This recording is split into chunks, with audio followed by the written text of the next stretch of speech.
اور اس نماز کے اوپر آپ پر، نماز کے دوران آپ پر حملہ ہوتا ہے اور اللہ کریم آپ کو شہادت کا مرتبہ عطا فرماتا ہے. تمنا تھی نا، ہم تو یہ تمنا بھی نہیں کر رہے ہوتے. تو شہید، اگر شہادت کا رتبہ، ہم دعا کریں اللہ سے، اللہ پاک کریم ہے، ہمیں موقع مل سکتا ہے. اسی طرح بہت خوبصورت ایک حدیث ہے، حضرت عبداللہ ابن عمر سے روایت ہے کہ رسول ذیشان مکی مدنی سلطان صلی اللہ علیہ وسلم نے فرمایا، جو چاشت کی نماز پڑھے، ہر مہینے 3 روزے رکھا کرے، سفر ہو یا حضر، یعنی سفر میں ہو یا گھر پہ ہو، کسی حال میں بھی نماز وتر نہ چھوڑے، اس کے لیے شہید والا ثواب لکھ دیا جاتا ہے.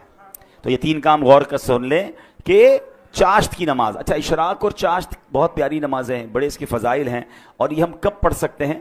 جب فجر کا وقت ختم ہوتا ہے نا، آپ ٹائم ٹیبل پہ دیکھ سکتے ہیں، اس کے 20 منٹ گزرنے کے بعد آپ اشراق اور چاشت کے نوافل پڑھ سکتے ہیں. اس کے کم از کم 2 رکعتیں پڑھ لیں، زیادہ بھی پڑھ سکتے ہیں. اور سبحان اللہ، اشراق و چاشت کی بڑی فضیلتیں ہیں. اور پھر یہ جو ہر مہینے 3 روزے رکھنے ہیں، اس میں اچھا یہ ہے کہ ایام 20 کے روزے رکھ لیے جائیں. ہر اسلامی تاریخ کی 13، 14، 15 تاریخ کو ایام 20 کہا جاتا ہے.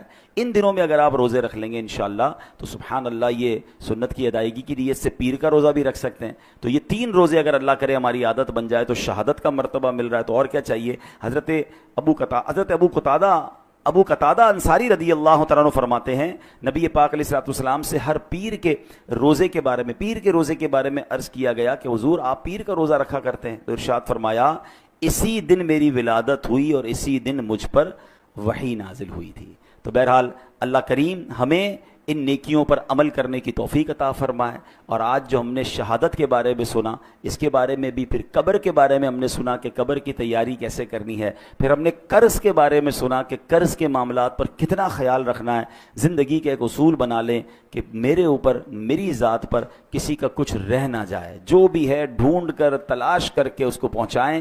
دیر ہو گئی ہے تو معافی دنیا میں مانگ لیں، کیونکہ آخرت میں ہم حساب نہیں کر سکیں گے. اور ہم نے ایک اور چیز دیکھی ہے کہ جس کسی نے کسی کے پیسے کھائے ہیں، مال دبایا ہے، دنیا میں بھی اسے برباد ہوتے دیکھا ہے. اور جس کا کھایا گیا ہے نا، ہم نے حیرت انگیز طور پر ایسا دیکھا ہے کہ اللہ نے اس سے زیادہ اسے عطا فرما دیا ہے. تو مظلوم کی مدد غیب سے ہوتی ہے، ظالم برباد ہوتا ہے. اللہ ہمیں یہ سوچ نصیب فرمائے. اور یہاں پر ایک آخری بات کر کے اپنی گفتگو ختم کرتا ہوں کہ ہم نے قرآن کی آیت سے اپنے بیان کو شروع کیا تھا کہ اللہ کی راہ میں شہید ہونے والے کو مردہ نہ کہو، تمہیں شعور نہیں ہے وہ اللہ کی بارگاہ میں زندہ ہیں. تو اب ذرا ٹیکنیکلی اور لاجیکلی سمجھ لیں کہ اگر کسی نبی کا امتی شہید ہو جائے، ٹھیک ہے، وہ شہید ہو جائے تو وہ اللہ کی بارگاہ میں زندہ ہے، تو پھر نبی کی جو زندگی ہے اس کا عالم کیا ہوگا؟ وہ تو اس امت کے بھی آقا ہیں. تو سبحان اللہ، احادیث میں بھی یہ مضمون ملتا ہے کہ اللہ نے زمین پر حرام قرار دیا ہے کہ وہ انبیاء کے جسموں کو کھائے.